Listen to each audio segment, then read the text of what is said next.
This is the list of employees of our companies along with their monthly salaries. My manager has given me task that I need to extract 3 highest salaries from this list. So how I can extract first, second and third highest salary from this list? For this, I will use large function open parenthesis. In this large function, I will select this full array or full list of the salaries from which we need to extract the first, second and third highest salary. Then comma. After comma, I will insert, as I need the first highest value from this list, I will insert 1 close parenthesis enter. Then for second highest value, same equal sign large function open parenthesis. I will select this full array, comma. After comma, I will insert 2. Why? Because I need second highest salary.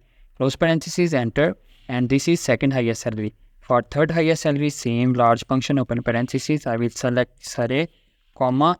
As I need third highest salary now, I will insert 3 close parenthesis enter. So these are the 3 highest salaries from all of these employee salaries. Please don't forget to like, share and subscribe.